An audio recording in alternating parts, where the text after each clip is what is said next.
imini yesabatha ayibenhle kwabangcwele. Sizovula ngesihlabelelo 73.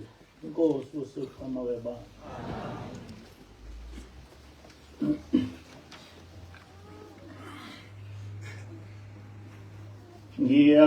Ngiyakholwa kuyise,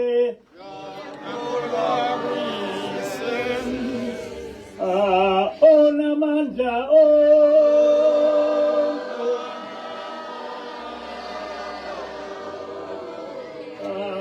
bomdali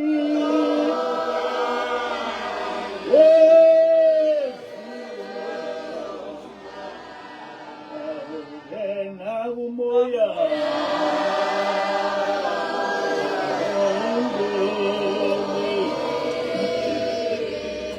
ngiyakholwa kuyise,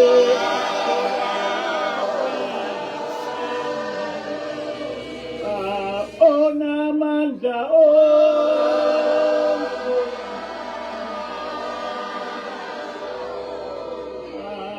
bomdali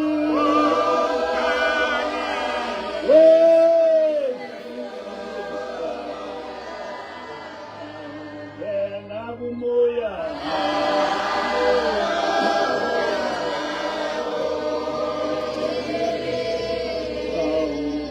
nakuyihambeni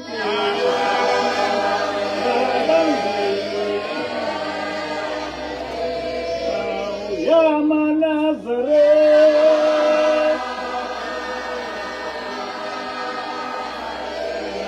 nobudlelwano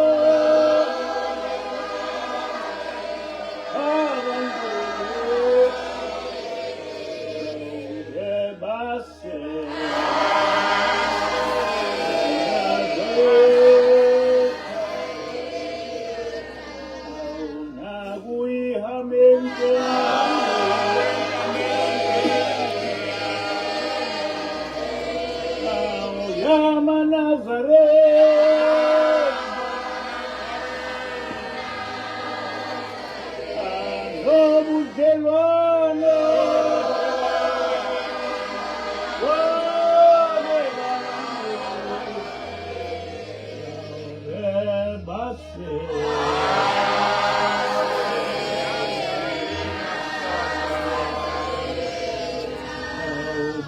itwala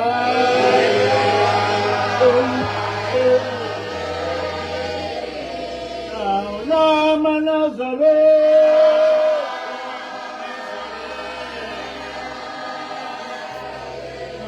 owazikhethela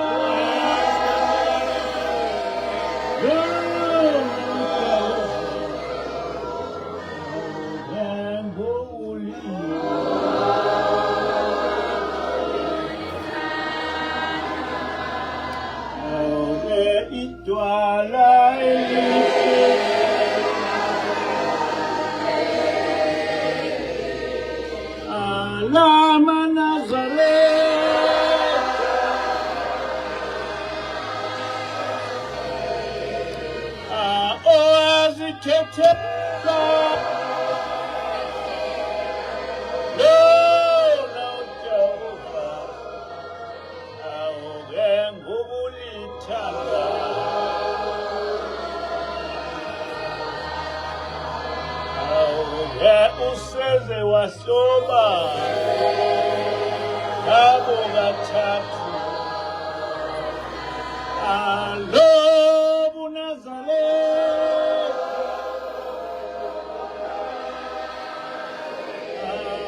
hambi wamazulu awuke unyaka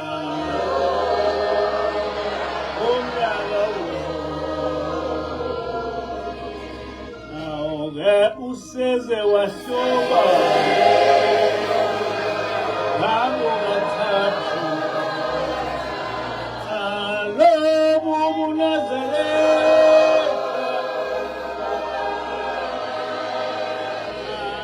hambi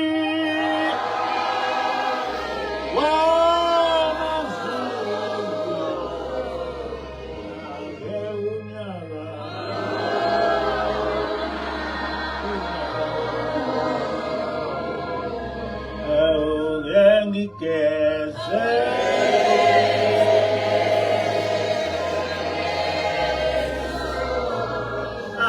yase yasezulwini angikhaye ngikhanye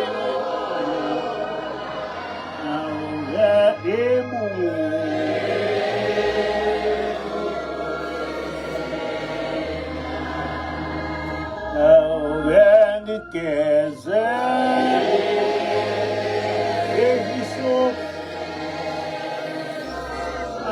yase ezulwini angikhanye ngikhanye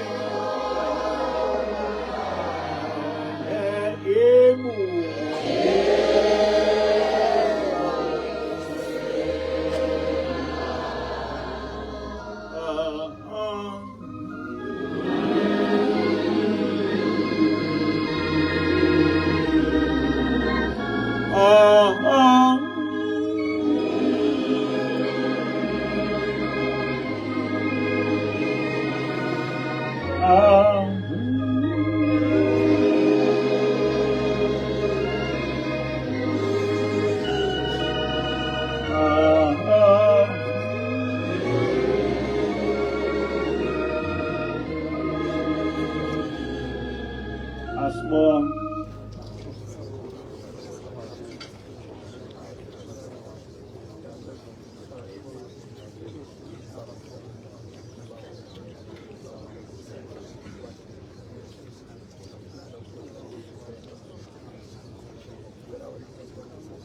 Amen.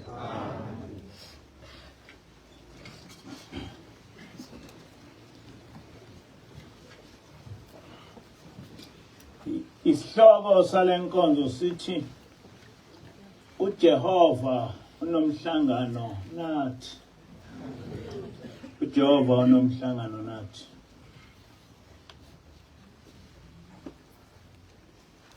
Namuhla singenisa umhlangano kaJulayi. Ngiyazi ukuthi amakholo amaningi akazi ukuthi umhlangano uyini, ikakhulukazi laba abasanda kukholwa. Sisesebuhleni kwakwejwayelekile ukuthi uma kungena umhlangano noma uma kungumhlangano kaJulayi kaJanuwari umhlangano siwenze entabeni yaseNhlangakazi.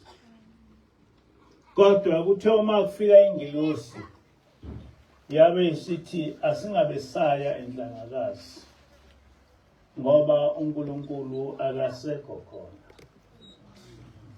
Ingelosi yathi intaba seNhlangakazi singcolisiwe, amaNazaretha ayingcolisiwe,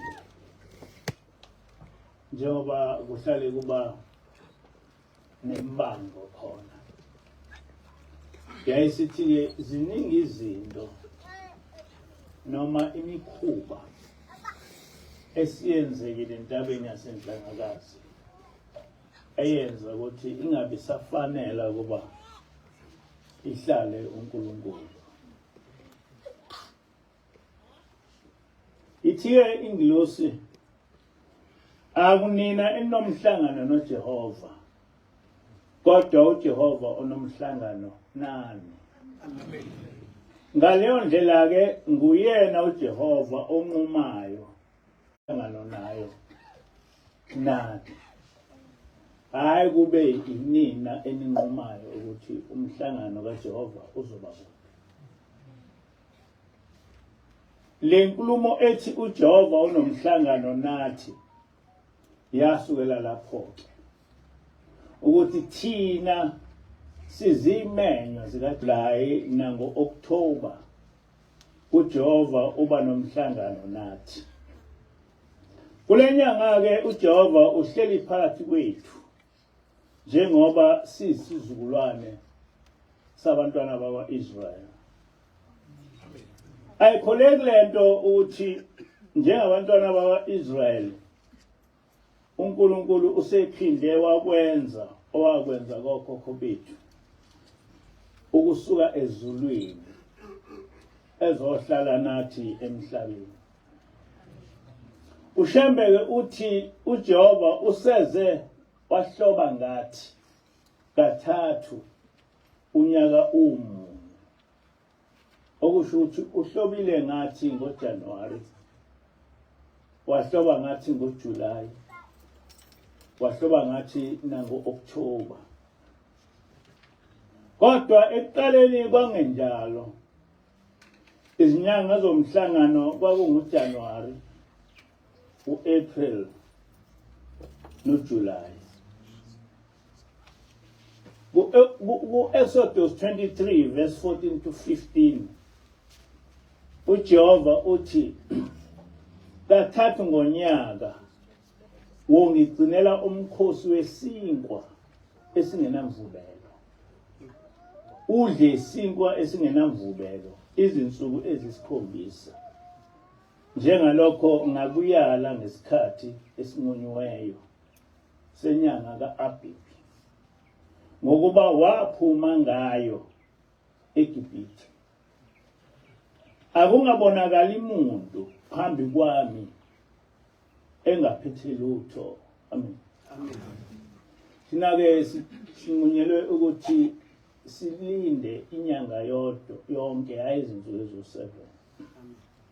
Inyanga yePhasika abaphuma ngabantwana bakwa-Israyeli eGibhithe neyinyanga yokuqala konyaka ngokwekhalenda lamaHebheru uphakathi kwaMashi no-April. Yikho-ke sasiba nomhlangano ngo-April omele umhlangano wamadokodo ngokweBhayibheli, kanti uJanuwari umele umkhosi wasenhlangazi. uJulayi umele ukuthi umkhosi kaJehova ngonyaka siwugubhe komkhulu waleli bandla lamaNazaretha okusephakameni. Njengoba uJehova enomhlangano nathi, kusho ukuthi kumele siziphathe kahle, singasoleki indawo. Uma umthetho uthi singasidli isinkwa ngomhlangano, silalele esitshelwayo. Uma umthetho uthi asiphume ezindlini zethu ngesikhathi somhlangano nanoma ngamuphi umkhosi kaJehova, sikwenze lokho, singamdumazi uNkulunkulu. Akuhlale kusisa ukuthi sihleli noJehova, ikakhulukazi uma kungumhlangano. Ziningi kakhulu izinto esibhekwa ukuthi zihamba ngakho yini uma kungumhlangano. Umsindo awubangwa emhlanganweni, sikhulumela phansi, asimemezane ngaphandle kokuthi nje thina sikhule kunjalo-ke kuleli bandla lamaNazaretha, lisahamba ngendlela kaNkulunkulu. Nishe emadokodweni nihleli, asixoxe izindaba ezingathi shu, sikhuluma ngokukholwa kuphela. Ayikho into edlula ukuhloniphana kuleli bandla.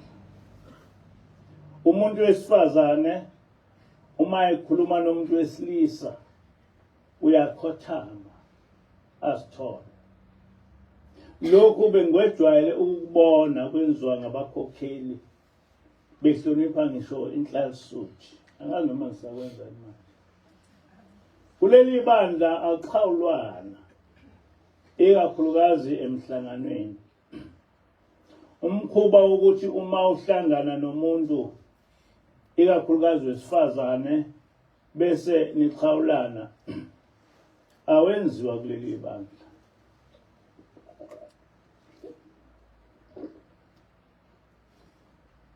Ngiyongixolela ngiphethwe umkhuhlane. Ngikhiphe umyalezo ukuthi singabuye sisebenzise uBloom ukuwasha izingubo zethu zenkonzo, ngoba zigcina sezihlaza zifane nalezi zalamahlubuka esiwabona kwamanye amabandla akwaShembe.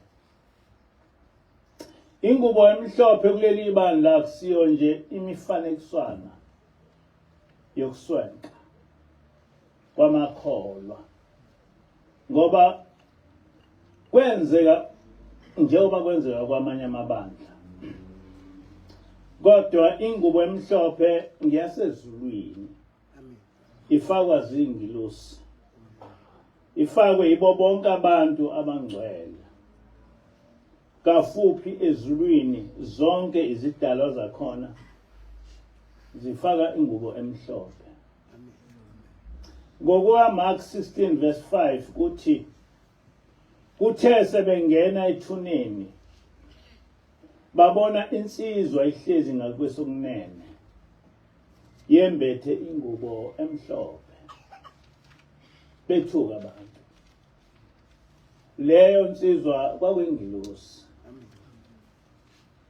Kuyisambulo 7 verse 9 ukuthi, emveni kwalokho ngabona isixuku esikhulu sembethe izingubo ezimhlophe, labo kwangamaNazaretha ayesuka emhlabeni. Kuyisambulo 4 verse 4 ukuthi, phezu kwezihlalo zobukhosi kuhlela amalunga angu-24 embethe izingubo ezimhlophe.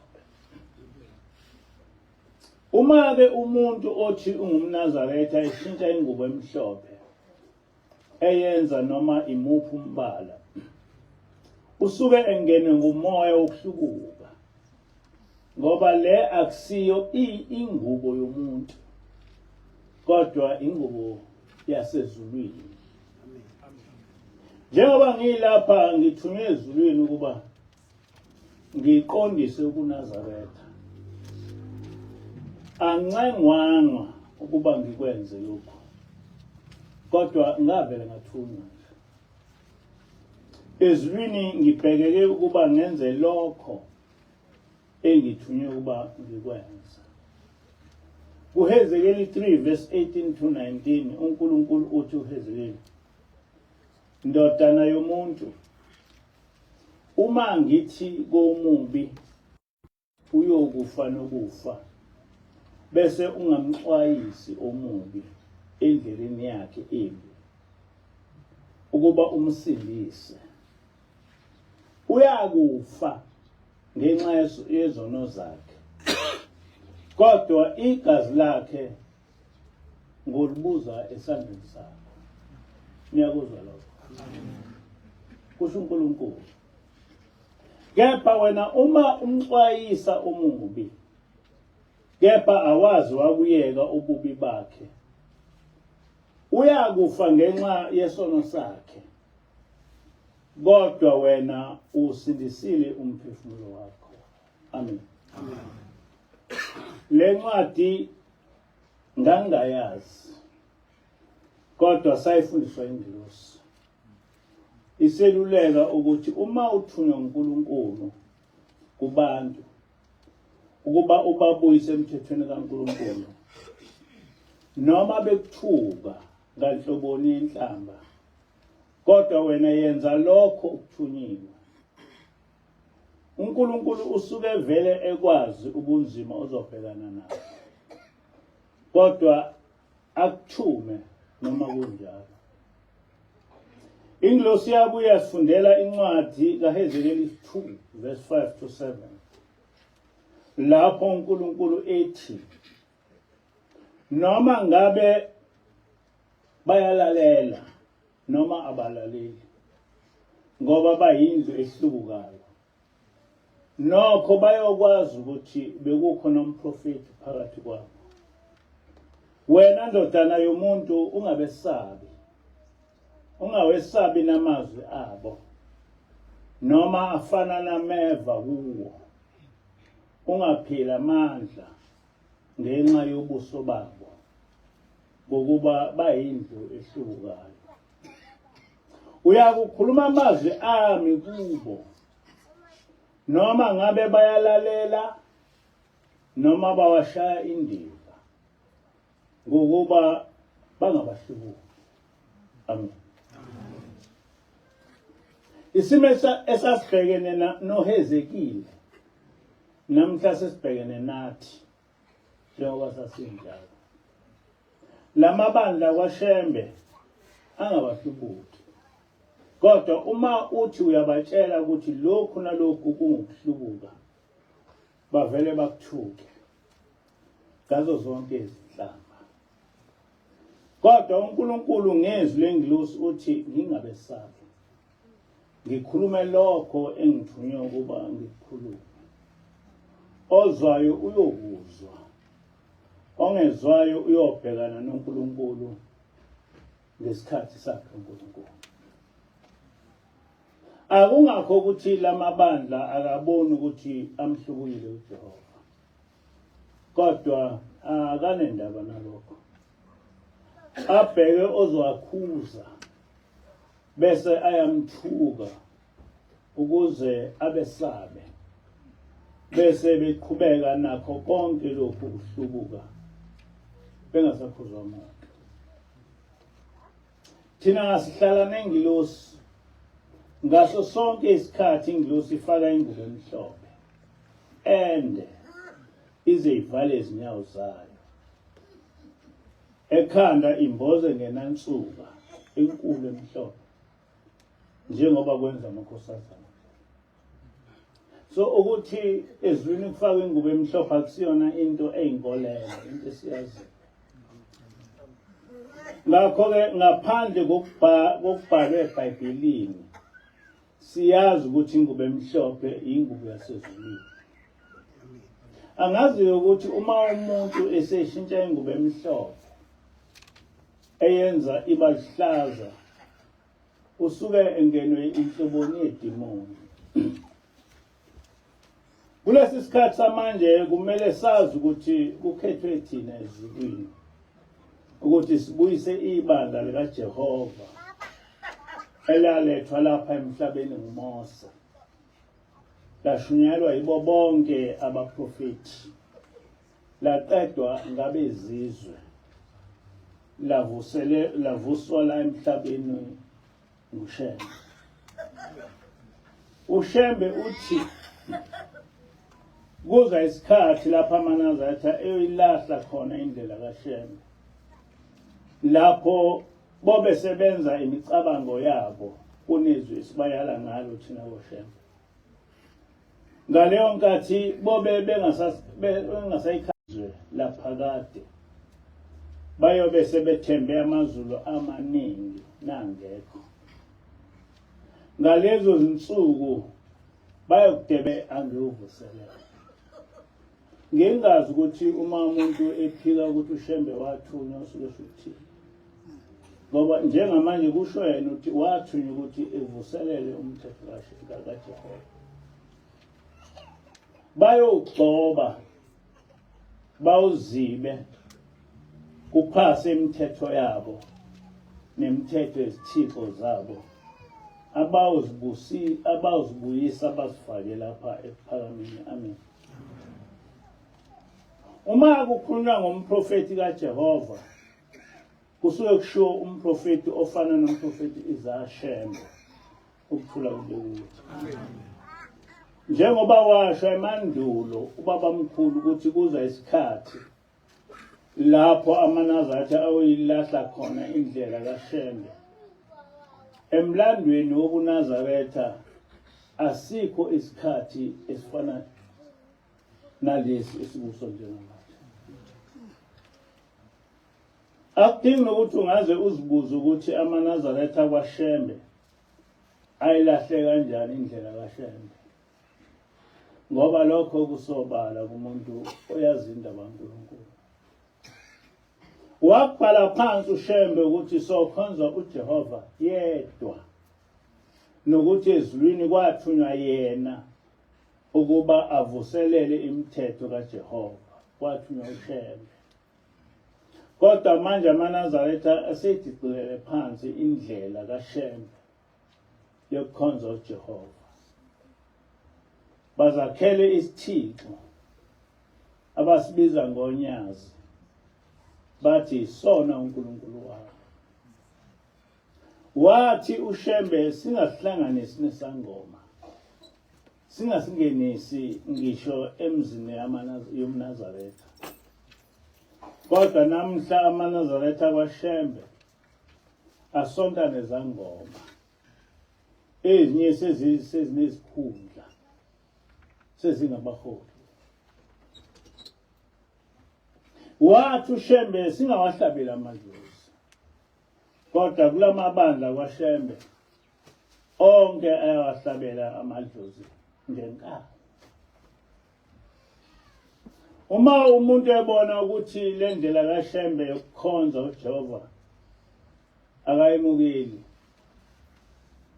akaphume kuleli bandla likamenzi wezulu nomhlaba, engashintshi inqubo yebandla ongazi lutho ngalo, bese ethi kulo sekunguyena uNkulunkulu.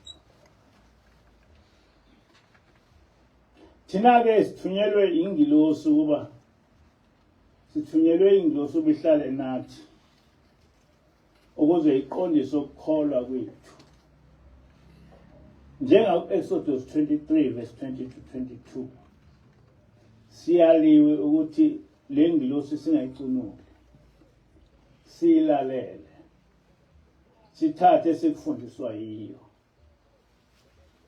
uNkulunkulu ukhuluma amazwi amakhulu ngathi, uthi kepha uma ulalela nokulalela izwi layo ingilosi, wenze konke ekutshela khona, ngiyakubazonda abakuzondayo, ngibe yisitha sezitha zakho. Kusho uNkulunkulu ukuthi uma silalela ingilosi, senze konke esitshela khona, uyobazonda uNkulunkulu abazonda thina, abe yisitha salabo abathatha ukuthi thina siyisitha sabo. Mhla ingilosi ifika kithi mhla ka-4 January 2010, yathi ngithunywa nguShembe ubaba ilanga kuwe, uthi makhele indlu kaJehova, indlu kaJehova leli bandla. Kuleli bandla uyofundisa abantu indlela eyiyo yokukhonza uJehova, ususele ezimfundisweni zikababa mkhulu efundisa amaNazaretha. Ngokuthi ngakhele ibandla likaJehova, inkosi ilanga yayichaza ukuthi leli bandla eyalishiya emhlabeni, okuyibandla lamaNazaretha kwaShembe, ayisahlanganisi nabo. Ngakho-ke angiyakhele elayo ibandla elizofundisa abantu indlela eyiyo yokukhonza uJehova. So ngenkathi ubaba ilanga ethi angimakhele ibandla likaJehova, wayesho ngoba engasenalo ibandla emhlabeni, ngoba esebona ukuthi leli bandla elisemhlabeni alisakhonzeni uJehova, selikhonza oShembe, akuseyili ibandla likaJehova. Wayesethi-ke wathuma mina, wathi ngakhela ibandla likaJehova. Kuleli bandla ufundisa abantu ukuthi uJehova ukhonza kanjani. So uma ngaso sonke isikhathi ngikhuluma ngoJehova, ngikhuluma ngoba kwasho ubaba ilanga ukuthi angenze lokho. Uthi-ke ubaba ilanga ekufundiseni abantu ukuthi kumele akhonze kanjani uJehova, ngiyothatha ezimfundisweni zikababa mkhulu efundisa amaNazaretha. So imandate yethu kuleli bandla is so clear and straightforward. Nokuthi kufanele ukuthi uJehova simkhonze ngokwenze njani, lokho kubekiwe. Kusukela salisungula leli bandla sesinemibhalo engaphezulu kweBhayibheli. Injumayelo zethu sezingaphezulu kweBhayibheli. Zonke lezi imfundiso zikhuluma into eyodwa ukuthi asibuyele kuJehova. Njengoba sayalwa nguShembe inkosi ilanga. Bonke abantu kufanele bekwazi lokho, namaKristu kufanele bekwazi lokho. Sathunywa ukuthi sifundise ukuthi sibuyisele abantu kuJehova.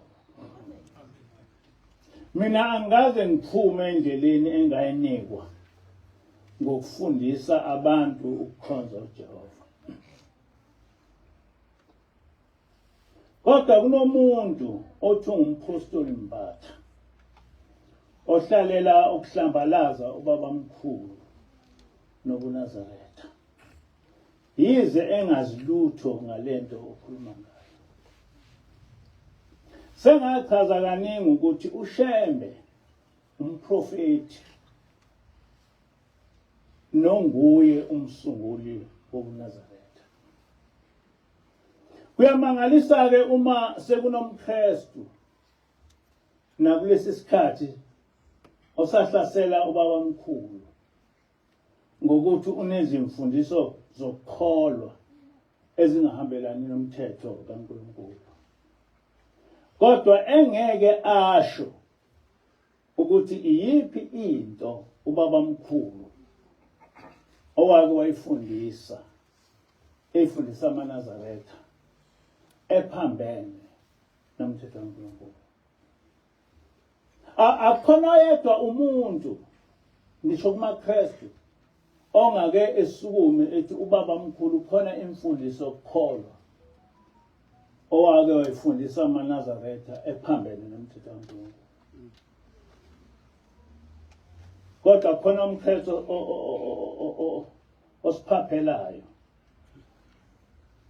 Isisekelo sobuNazaretha esasinikwa nguShembe sithi mesabeni uJehova zukulwane ngezizukulwane, nigcine imithetho yakhe owanilobela yona ngenceku yakhe uMose, ukuze ukudumisa kwenu kwamukeleke kuThixo Inkosi.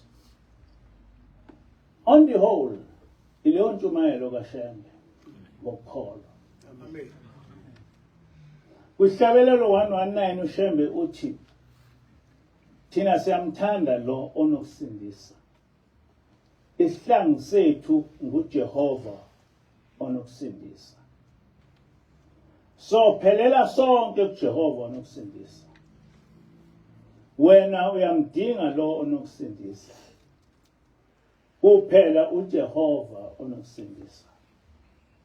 Alikho nelinye igama esingasinda ngalo. Kuphela igama likaJehova esingasinda ngalo. Asinahlangu esingavika ngazo. Kuphela igama likaJehova esingasinda ngalo. Asinasikhali esingalwa ngazo. Kuphela igama likaJehova esingalwa ngalo. Akukho lapho uShembe owakwafundisa khona ukuthi uyena uNkulunkulu noma nguyena uJehova. Angazi ukuthi umuntu ongahlasela uShembe ubabamkhulu ngamhlasela ngokuthini. Lo mpostoli ohlasela ubabamkhulu akazi lutho ngisho ngenkolo yakhe. Kodwa uzohlomekela lobu buNazaretha. Lo mpostoli sengimbekezele kakhulu. Ngibona ukuthi sekufike isikhathi sokuba abhekane nami ngqo. Ngoba imina engathunywa ukuba ngifundise ngobuNazaretha. Ngakho ke angikwazi ukuthula mangibona umuntu enenhloso yokucekela phansi ubuNazaretha. Akakho umuntu ophile kahle ekhanda ongavele ehlasele inqobo yokukholwa yakwenye inkolo ongazilutho ngayo. Kungaba isimanga uma ngingase ngihlasele amaHindu ngokuthi akayidli inyama, ngingazilutho ngezimiso zeHinduism. kusengatholakala nje sengenza inhlekisa amaHindu ukuthi akayidli inyama ngoba enkolweni yami idliwe inyama. Lo mpostoli uyaxhensa. Kungakuhle bemnyalo abakubo ngoba akuzukuba mnandi uma sesibhekana naye ngamaqiniso enkolo yakhe. Lo mpostoli usola uShembe ukuthi wathi singayifuyi inja. Kodwa akazi lutho ngokuthi kungani wathi uShembe singayifuyi inja. Washo uNkulunkulu ukuthi singayifuyi inja. Kodwa akukho lokho eBhayibhelini. Ngoba emandulo vele izinja zazingafuywa. Zazizilwane zasendle. Njengoba namanje ezinye izinja zizilwane zasendle. Kodwa ngaso sonke isikhathi noma iBhayibheli selabhalwa laqedwa, uJehova uyaye ayibukeze imithetho yakhe ngomprofeti osuke emthumile. Amen. Kuthe uma abantu sebefiya izinja, uNkulunkulu wafika wamtshela uShembe ukuthi thina esingamaNazaretha singazifuyi izinja. Ekukholweni ke uNkulunkulu akaze abuzwe ukuthi umthetho othile ushayelana. Uma ethi uJehova isinkwa esinemvubelo singasidli ngomhlangano, akho umuntu ozobuza uJehova ukuthi kungani singehli sidle isinkwa esingenamvubelo uma kungumhlangano. Ubani ongambuza uNkulunkulu lokho?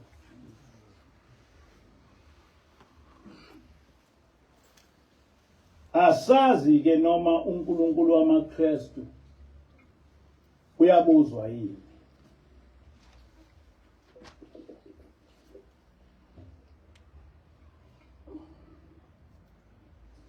Lo mpostoli akagcini lapho. Usezophikisa ubaba mkhulu uma ethi ungumoya ongcwele. Ukwazi kanjani ukulawula ukuthi enye inkolo ayikholwe yini iyeke ini engokho kuleyo nkolo? Ungazi kanjani ukuthi uma amaKristu ethi uJehova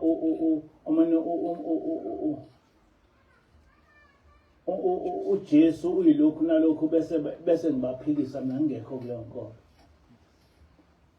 Ngoba ngabaphikisa into iphambana neBhayibheli. UbuKristu uhlangene nohulumeni kwahlukumeza kakhulu ubuNazaretha. Asikwazi-ke ukuthi nakulesi sikhathi sivume ukuzophashelwa ilo mbatha ngini kulesi sikhathi samanje. AmaKristu awahlukumeza kakhulu amaNazaretha. Imina engalwela ubuNazaretha ngenkathi bethu uShembe wandiza. Manje uma ngaqhamuka umKristu ongazilutho nje ezophaphela thina kulesikhathi samanje, we are not going to be silent. Azona ingane. Uma umprofeti Isaiah Shembe engasiyo umoya ongcwele, ngubanike umoya ongcwele. Akasichazele phela ngokwenkolo kaBhali. Ngoba inkolo yamaKristu uBhali. Manje sekuyisikhathi ukuthi umbatha ngimchazele ngenkolo yakhe. Ngoba uzosifundisa ngobuNazaretha. Yize engazilutho ngisho ngalobu Kristu othi uyikho. Manje usezohlomekela thina. Kumele lo mpostoli azi ukuthi lo Jesu Kristu olokhu esibelesela ngaye ungumuntu ongakaze abe khona emhlabeni. Umbatha ukhonza isithixo, angimhlambalazi. Leli iqiniso elimsulwa. uMesaya owaba khona emhlabeni nguYahusha wesizwe samaJuda, owazalwa ngo-6 AD, ezalwa nguMaria noJosefa, wabethelwa ngamaJuda esiphambanweni ngo-33 AD. That is a historical fact. Ukuthi umuntu owuMesaya uyahusha, unina kwakuMaria uyise kuJosefa, bengamaJuda. Uyahusha wabulawa wabethelwa esiphambanweni ngo-33 AD. That is a historical fact engeke ishintshwe umuntu. Uyahusha waze wahamba emhlabeni enguyahusha, noma engasekho emhlabeni iminyaka edlule ekhulwini, wayaziwa ngokuthi uyahusha. Manje ke uma uJesu Kristu waba khona emhlabeni, wayesemhlabeni kuyiphi iminyaka, engwasiphi isizwe, kwangobani abazali bakhe? Ngaphela siyazi ukuthi abazali bakaYahusha kwakuMaria noJosefa. Manje abazali bakaJesu kwangobani? Kwakuwumuphi unyaka uJesu ela emhlabeni? Ngiyazi ukuthi ngoba nifunzwa wonke amanga niwakholwe, bese kuba yini eniwafafaza umhlaba wonke, usuze uthi uyahusha noJesu ngumuntu oyedwa. Kodwa ngamanga lawo, ngamanga alihlaza lawo, ngo-70 AD amaRoma abulala amaJuda abalelwe esigidini. Emva kwalokho ayichitha inkolo yamaJuda ngamaCretes, njengoba ngiwafundile enkonzweni edlule. AmaKristu amaningi avele yonke into eyikholwe, kodwa they don't want to follow the history, because what is going to tell you the truth is the history of each and everything.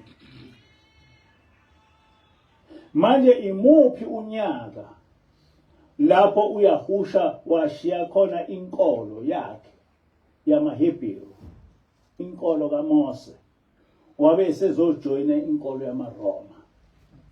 Because amaHebheru namaRoma izizwe ezimbili ezehlukene, futhi ezizitha to each other.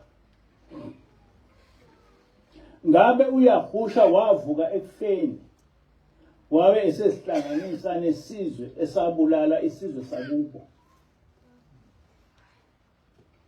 Ubani owanika uyahusha igama lokuthi nguJesu? Kumuphi unyaka elishintshelani igama likaYahusha elalivela ezulwini? Igama lithi Yahusha lavela ezulwini, yaletha ingilosi. So ubani lo owalishintsha leli gama? Ubani owathatha uyahusha kumaHebheru wayesemusa kumaRoma esoba sesizweni samaRoma? Who is that? Iqiniso ukuthi awukho umlando ochaza lokho, ngoba uJesu akaze abe khona emhlabeni. Kodwa leli igama lesithixo esakhiwa ngabezizwe. Emva kokunqotshwa kwamaJuda ngo-70 AD, amaRoma ayiqeda inkolo yamaHebheru ongamaJuda, nokuyisizwe esimnyama esagcina sihlakazeka iAfrika yonke. Bheka u-Isaiah 11 verse 11 to 12. AmaRoma ayengachitha uJehova bese elanda umprofeti wakhe ukuba ezoba ngumsindisi wabahedeni. Uma kunjalo, pho akekho ngani uyahusha kwiNew Testament. Lento imangalise ngoba into esobala nje. Ayikho into ezondwa inkolo yobuKristu njengoJehova. Manje uma bengamthanda uJehova bakwazi kanjani ukuthi bese bethanda uJesu? Uma uJesu wayephuma kwakuseyiloya inzalo kaMaria. Kanjani? Njengoba esho uDr. Kotze okuliqiniso ukuthi amaRoma azakhela umsindisi wawo olentaliyane ngoba bewenyanya amaHebheru. Kwase kuntshontshwa umlando wempilo kaYahusha ongumJuda sekuthiwa ngowalesi sithixo. Yes. Bazakhela uNkulunkulu wabo. Kodwa ekwakheni lo uNkulunkulu basebentshontsha umlando womprofeti wethu, womprofeti kaJehova. Ngoba amaKristu akamthandi uJehova. Yikho ayichitha inkolo yakhe. Eminyakeni yo-500 AD, omunye woPope wathatha indodana yakhe uCaesar Borgia, kwase kuba nguye osenguJesu Kristu. Is it a lie? Is it a lie? Ukuthi sonke lezi ithombe ezifakwe endlini zamasonto nasentanyeni isithombe sika Caesar Borgia. Uma uJesu Kristu wake waba khona, kwakunasidingo sini sokuba kube nguCaesar Borgia owenziwa uJesu Kristu. Uma uJesu Kristu waba khona, why was it necessary ukuthi kothathwa omunye umuntu besenza uJesu Kristu? Uma uJesu Kristu waba khona, buka mfundisi, inkolo yobuKristu yayichitha inkolo yamaHebheru okuyinkolo kaJehova. Uyahusha owayengaphansi kwayo.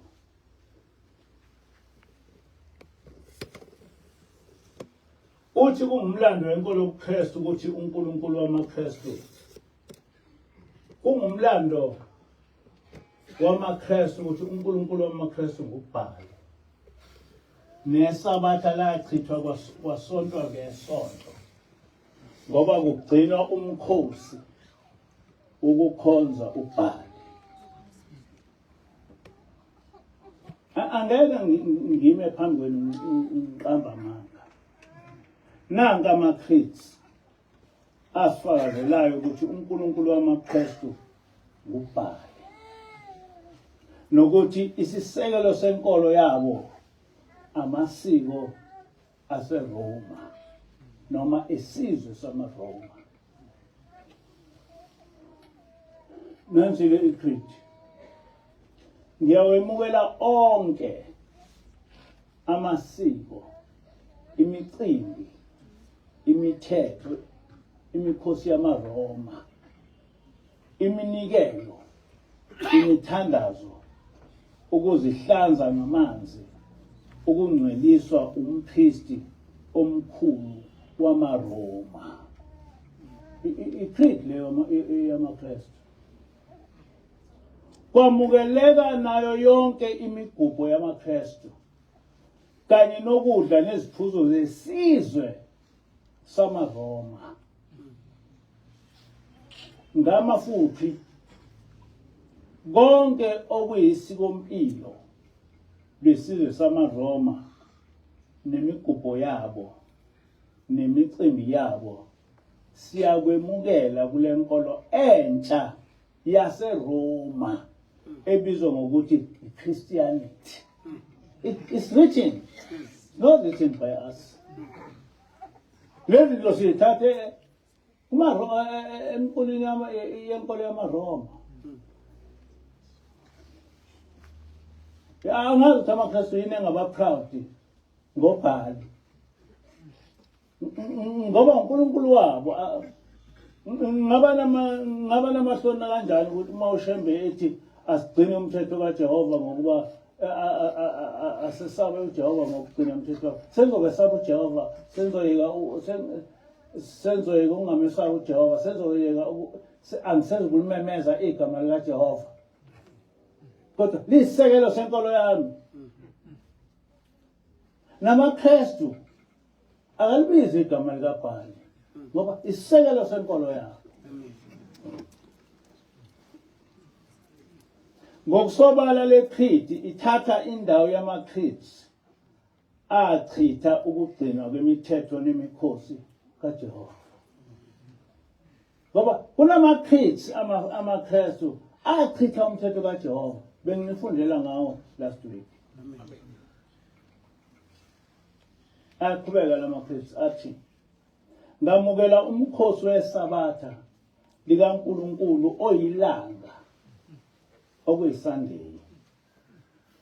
Ngalokho usuku lwangesonto elokukhonza uJesu inkosi. Njengoba bekade lwaziwa ngokuthi usuku lwenkosi uBhali. Uma uBhali ekhonzwa ngalolu suku ngoba eyinkosi, kanjalo noJesu ukhonzwa ngalo ngoba eyinkosi. Amen. Imbhalo le yamaKristu. AmaKristu angenzi ubuJuda agcine iSabatha. Ngiyaphinda futhi. AmaKristu engenzi ubuJuda agcine iSabatha. Kodwa kufanele asebenze ngalolu suku. Kodwa bahloniphe usuku lwenkosi uBhali okuyisonto.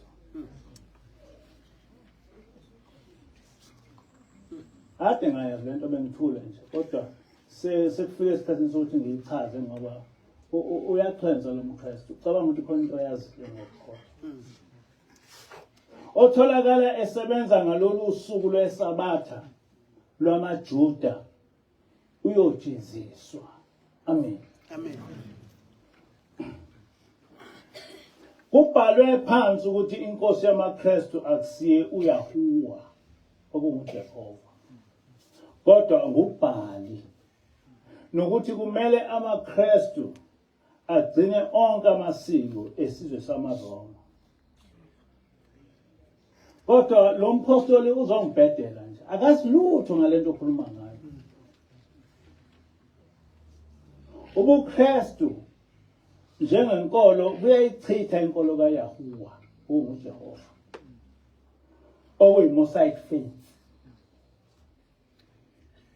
Kule nkolo entsha okungubuKristu aliphathwa igama likaYahuwa okunguNkulunkulu wamaHebheru, noYahusha okungumesaya wamaHebheru. Yikho lamagama engatholakali eBhayibhelini lamaKristu. Ngizocela ukuthi kube khona okwazi ukungitholela iBhayibheli, i-Ethiopian Bible.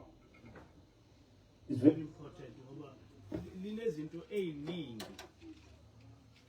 ezifihliwe noma ezikhishiwe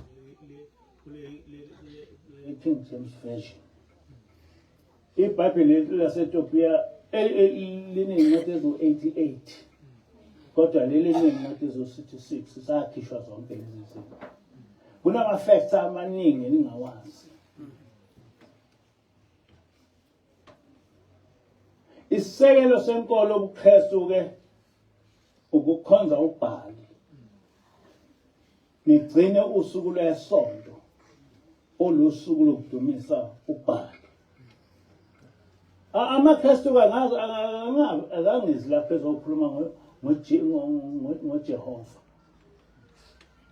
ngoba uJesu akaze bekhona uma ekhona ubani unina ubani uyise wayekhona lapha ngawuphi unyaka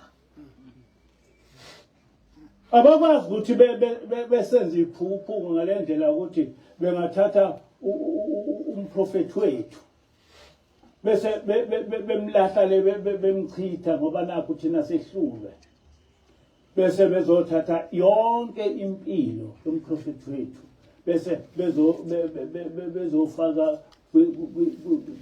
kwisithixo sabo sesedlula isikhathi sokuba sibe ziphupho wanda asikwazi ukuthula senze iphupho abelungu sebesenze iphupho kakhulu bashintsha umprofeti wethu basebethi ngwabo basipenda basenza abelungu bonke abantu abamnyama baseBhayibhelini babapenda babenza belungu ngoba thina ingekho into enhle esifanele akusho mina-ke ukuthi uNkulunkulu wamaKristu ngubhale kodwa ngumthetho wobuKristu indlela yokukholwa yobuKristu leyo ibhalwa yibo ukuchitha isabatha kwamaKristu akuhlangene nokubhalwe eBhayibhelini ngoba isabatha lachithwa ngamaCreeds lingakabikho iBhayibheli yes amaCreeds ako 352 AD kodwa iBhayibheli lilakhiwe ko 600 AD selachithwa iBhayibheli lichithwa ngamaKristu so ukuthi hayi evesini elithize kuthi evesini elithize lokho kwenziwa abantu abangazi ukuthi benzani ungakwenza kanjani do you understand what I mean amen isabatha lachithwa ngamaCreeds lingakabikho iBhayibheli so asikho isidingo sokuthi uzofunda ukuthi hayi lapha kuthi ngoba bachitha kudala ngoba befuna bevula indlela kaBhali angibathuki kusho khona okuyikho ukuthi isabatha lichithwa ngoba luwusuku lokukhonza uNkulunkulu wamaHebheru uYahuwa kumaKristu oyimbangi kaBhali kubhale kuwo amaKristu ukuthi amaKristu engaligcini isabatha kodwa egcine kuyisonto likaBhali ngakho-ke umbatha akangazami ukusuka kuBhali bese ezozenza usiyazi ngaleli bandla likamezwe izolo nomhlaba ongahlangene ngalutho nalo akukwazi ukuthi ngokuhlubuka kwamaNazaretha umprofeti owaprofetha ngakho bese kuthi uma sekwenzeka bese kuba umbatha ohlulela leli bandla yize yena engumlandeli wabanye onkulunkulu akwazi ukuthi sitshele umbatha ukuthi lokhu right lokhu wrong ngoba onkulunkulu bethu abafani that's the thing abafani onkulunkulu bethu so mazongena kuleli bandla ethi ukuthi kunjani uyasiphaphela akawubazi abantu abaphaphela asizoni mathi mina before I say something ngenze i-research thorough research hayi lobo vele suke nje zophapha njena engazi ukuthi wenzani